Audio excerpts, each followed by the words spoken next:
Okay, we are live. Hello, I'm Howard Mann, creator of Conscious Shifting, and welcome to Conscious Shifting. Before we get started, a quick warning and disclaimer. Conscious shifting and all known side effects will improve your mental, physical, and spiritual health while providing the ideal environment for spiritual awakening, helping you live the life of your dreams, and influence the world in a positive way. So, if that's something that interests you, then follow us on Facebook or subscribe on YouTube, and then join us here Wednesday night, 6 p.m. California time for Conscious Shifting. If you want to communicate with us, you can do so during a live, a replay of a live, or on any of our daily thought provoking posts. Simply place your question in the comment box, and we will answer from a spiritual perspective to the benefit of all. Okay, with that, let's move on to the question of the week, which deals with defining or explaining the difference between spirit and soul. So, spirit and soul are both dealing with spirit. Spirit is non-physical. So that really is the big thing. You have the physical world, the physical universe in which we live, and everything in it, including our mind bodies that we temporarily inhabit. And then you have the non-physical realm, the realm of spirit. Spirit, because it's a word that describes something that's consciousness, but has no form. Now, spirit, usually, when I refer to spirit, what I'm really talking about is the one spirit of which we were all a part of. That's a little bit different than soul. If I'm speaking about a soul, I'll specifically say soul. And the difference is that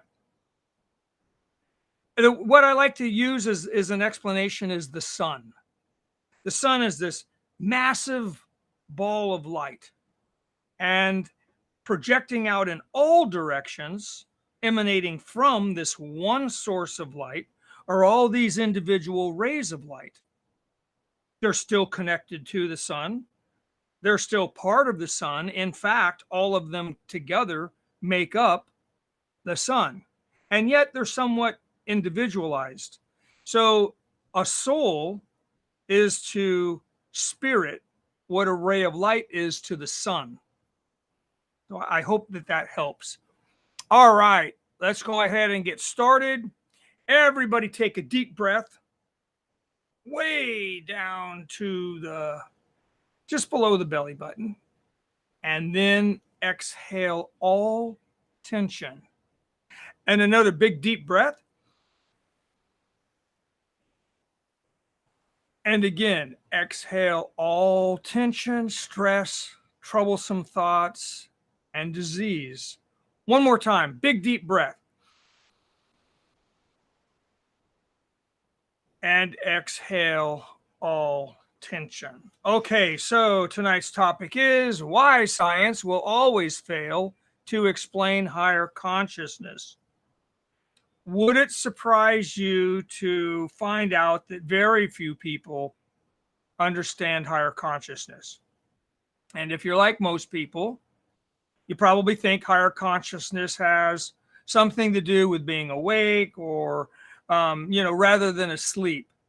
Perhaps you think that it's the deep thought is involved, or that the smarter you are, the higher the level of consciousness you hold. You may have learned about consciousness in college, and maybe you've read books or watched television specials that discuss the science of consciousness. And if a lot of really smart scientists agree, then it must be right. Right? Certainly the science of consciousness is correct. Or is it? Because there are many common beliefs surrounding consciousness and that we could discuss tonight, and we will. Let's see who we have in here so far. I see Kim and Susan and Richard and Tina. And Cheryl, love, laugh, and be happy in the house. Christina and Marshall. Your birthday week. Happy birthday, Marshall. All right, so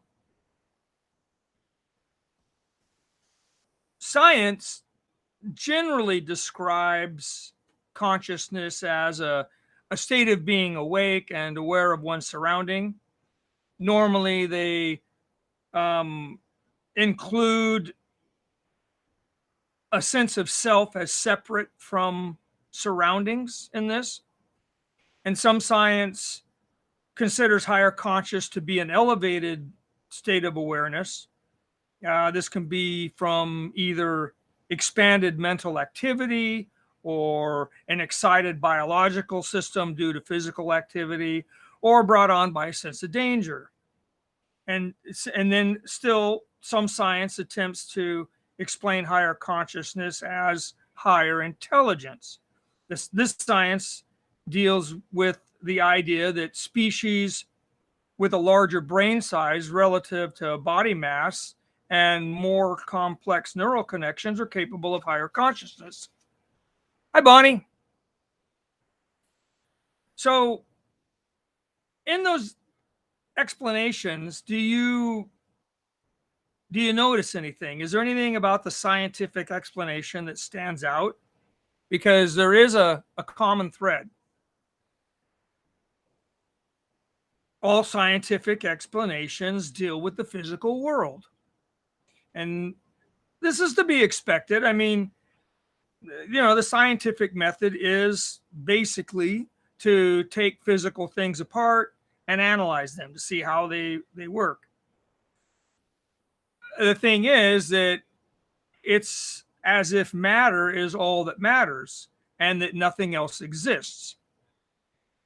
Hey, Chris, how's it going? Even though quantum physics states that all physical matter is actually made of energy, and solid matter is, in reality, energy vibrating at a frequency that we perceive as solid matter.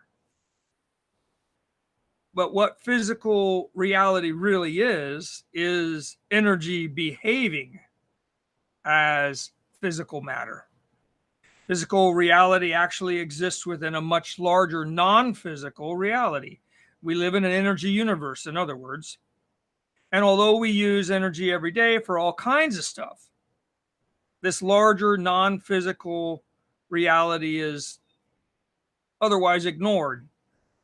And therefore, science is limited, isn't it? So what does all this have to do with higher consciousness? Everything. As it stands right now, very few people understand what higher consciousness is. A lot of people give you an explanation for it, but they really don't understand what it is. Most of the time, they're just repeating what they've been taught. It's something that's learned. It's not something that's been experienced. And there is the clue. The belief that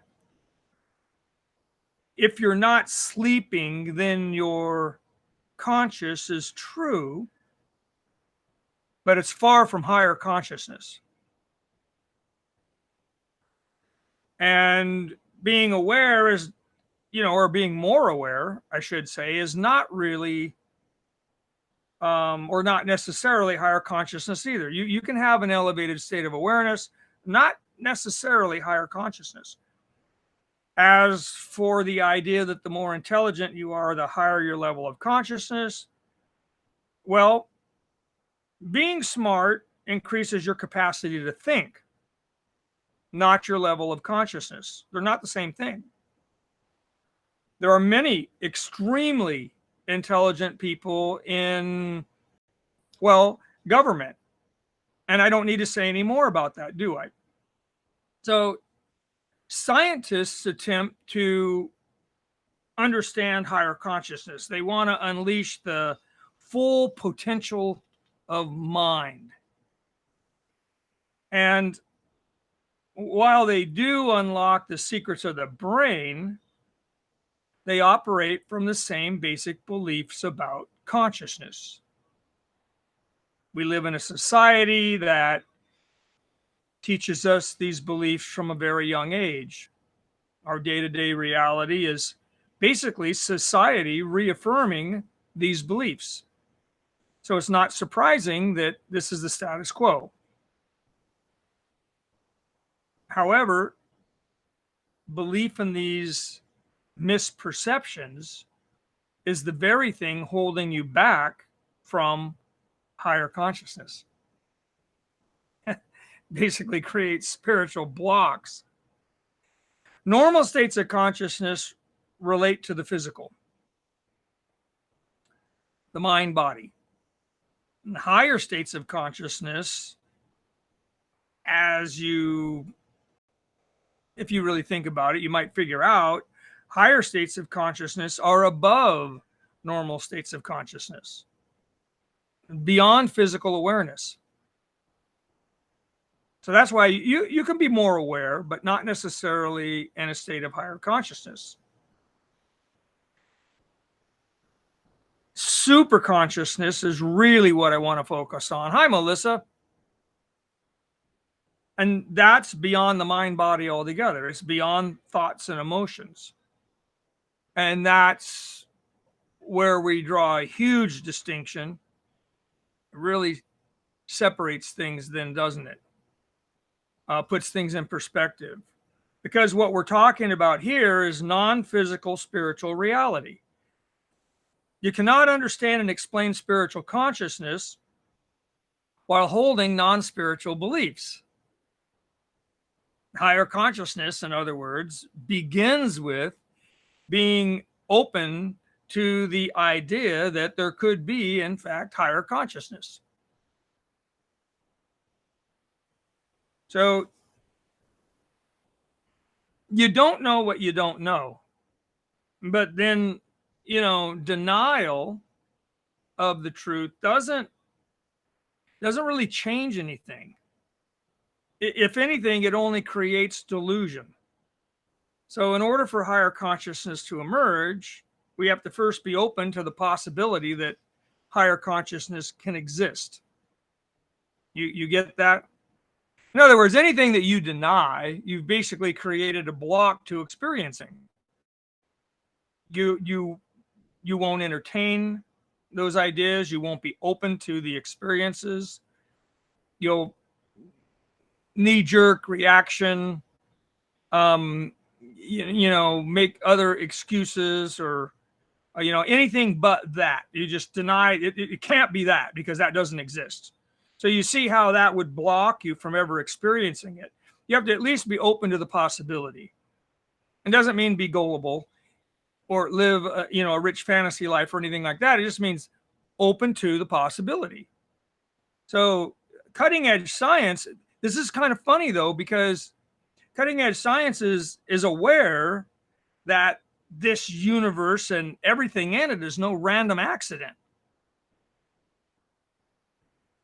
Our universe is saturated with intelligence down to the very smallest detail. So knowing that, how can you really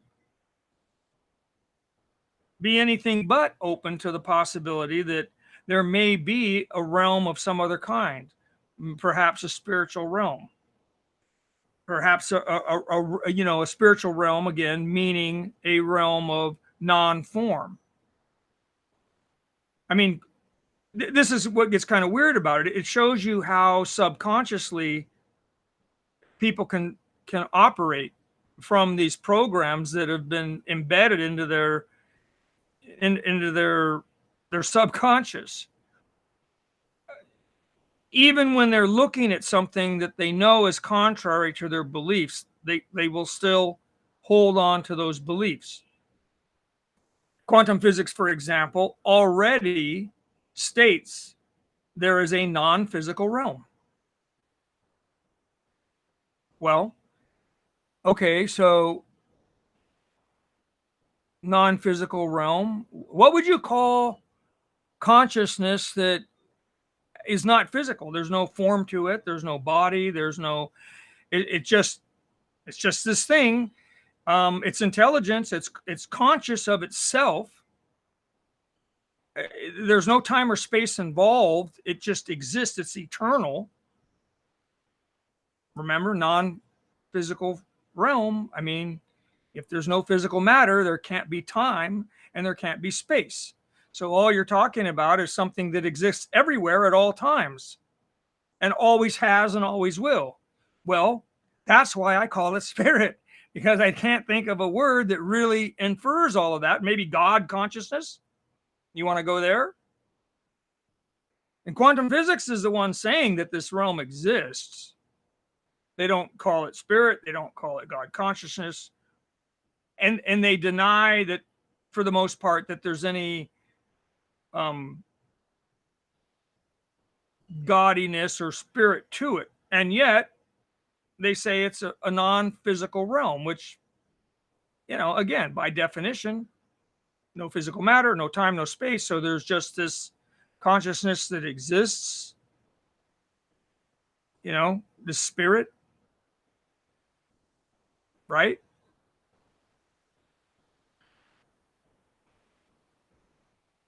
This definition, whether you're talking about it in scientific terms, it's no different than what spiritual masters have been describing this spiritual realm as for thousands of years. It's exactly the same. It's basically omnipresence, everywhere at all times. That's the way it's described. So again, a presence that's everywhere at all times, always has been, always will be. You can call that God, you can call it spirit, but it's not this. And it's not the level of consciousness that most people roll with. Yeah, energy, conscious energy, as Kim's basically saying, is another way to look at it. So think about that. Conscious energy could not have evolved because, again, science tells us that energy cannot be created or destroyed. It can only transfer from one state to another. So this conscious energy or spirit can manifest as physical matter. Not exactly the language quantum physics uses. They say that energy in the wave form crashes and becomes energy in the particle form, and that's what we perceive as solid matter. But it's the same thing, isn't it? Spirit manifesting as form, the non-physical manifesting as form, the physical, right? So at the very least, you'd have to say that this physical universe is actually an illusion, isn't it? And we live in an energy universe, not a universe of solid matter. There's conscious energy, and we're all part of it. So you move on to, okay, well, what are we doing here then? Well, we're living, we're experiencing life. And what's that? Life is a process of growth. If you look at how things work here, hi, Peppa. If you look at how things work here, we start out as an egg and become embryos, grow into organisms known as humans, and we're constantly learning and growing. And although there's more to learn, mankind is pretty good at understanding the physical realm. It's this higher consciousness that people start to have an issue with, because it's not what we've been conditioned to believe in, experience, understand. So we close ourselves off to it. And we've almost completely abandoned spirituality. Many of the problems that we face, though, many of the problems that we face as individuals or as a species will only be solved on a spiritual level. So you see the problem?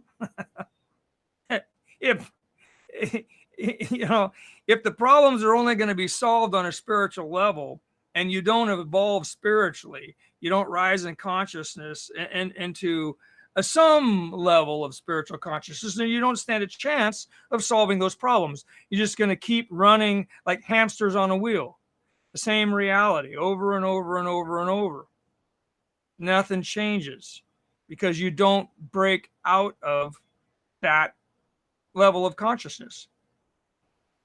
Once you understand that the physical universe and everything in it is a manifestation of this higher consciousness or spirit,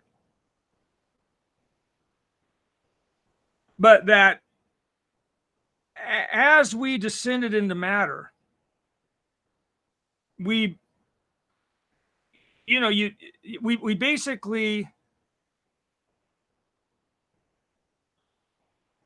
descended into matter, and we're manifesting this body that we're in based on the level of consciousness that we hold on a soul level. And then these human mind bodies, because they are so complex, are capable of housing higher consciousness. The soul is then able to move into and express itself if it's not interfered with. But when we descended into matter, we started buying into this illusion as reality. So rather than a spirit temporarily inhabiting a mind body and expressing itself while in human form, we've started to believe that we are simply the human form. And rather than understand that all this entire universe and everything in it is spirit behaving or manifesting as physical matter, we actually start to identify with this as reality. So we've now descended even lower into consciousness and really limited ourselves within, the reality. And then, okay, so you have all these souls that are all here on planet Earth. Collectively, we create this reality. But the level of consciousness that we hold is what's creating this reality, manifesting this reality, illusion or not. And so by having a very limited level of consciousness that we're operating from, we're manifesting a very limited reality. In other words, within the manifestation are limitations based in the level of consciousness that's doing the manifesting. So the only way that we're ever going to create a higher reality is to rise in consciousness. We have to access a higher level of consciousness, higher, and utilize higher information to manifest a higher reality. And so that's the dilemma here. And most people are completely and totally unaware of any of this. So, it's not going to happen anytime soon. Now, people are beginning to wake up to it. How's the book coming along? The third one is published. The fourth one kind of picks up about where we are in this conversation and goes from there. It deals with, I've just got the outline done and I'm beginning to fill in a little bit of it, but it's going to deal with the dark night of soul on a global scale, ancient civilizations, why they rose, why they fell, what was going on at the times that they collapsed. In other words, they failed in certain areas of the dark night of the soul, which continued the reality on, which is we're still experiencing. What's going on right now that was going on then, to identify what it is we need to change to create this higher reality. But the first three are all on Amazon, and or you can get them off the page. You just click on at the very top. The featured posts are the books. If you click on whatever book you want, it'll take you directly to Amazon. The fourth one, I don't know. Maybe a year away, because I'm just now starting with the outline. Marlena says, everyone is on a different conscious level and you can see it. Ooh. Once you start, that brings up a really good point. Once you start to rise in consciousness, it's kind of like having done something, you can see it much easier than when you're going through it. So as you start to rise in consciousness, at some point you start recognizing how you were before, a more limited self, a lower consciousness, if you will, and you recognize that in other people, that's where they're at. At some point, you start seeing everything as levels of consciousness, and it gets really interesting. And you become far more patient and far more understanding of people because it's like you don't know what you don't know. And so you don't know how to do any better. And so if somebody's expects you to do better than you're capable of, who's really got the problem there? It's the person with the expectations. Now, I'm not condoning hurtful or destructive behavior, not at all. It should not be condoned and it should not be allowed to continue. But it should not be judged as less than, because it's not. It's just, people do the best that they can with what they know at the time. And until they know better, they're not going to be able to do any better. So there's no reason to think that they will or expect them to, right? Yeah, that was it right there. So,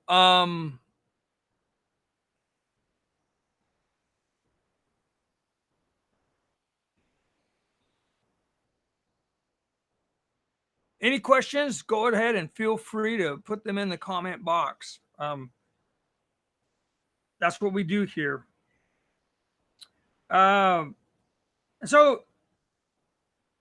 for the most part, we've kind of abandoned spirituality as, at one time, people were very spiritual, and then came organized religion, and so people became very religious, and that was very controlling in a lot of ways.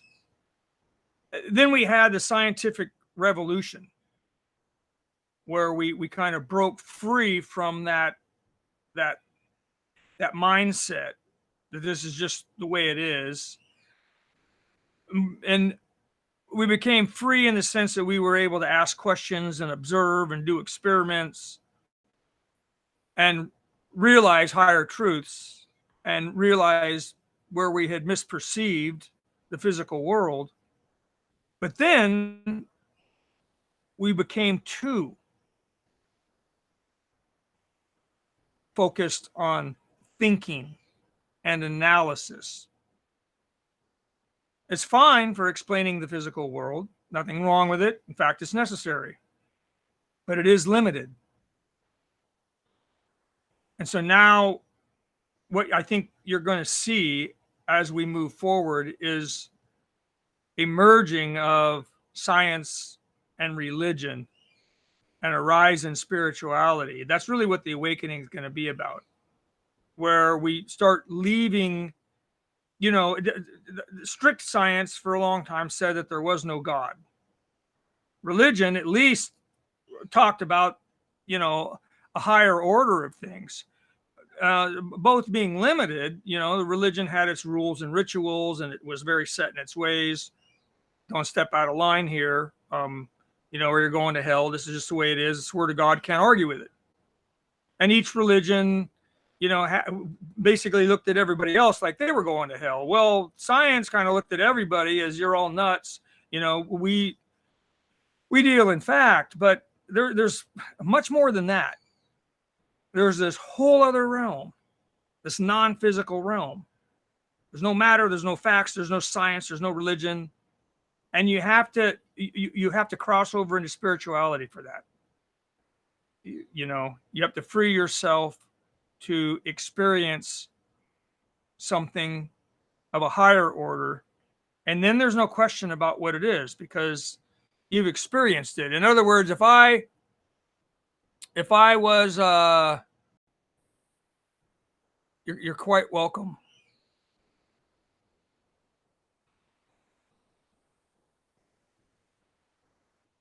Hi, Sue. Sue's University of Life in the house.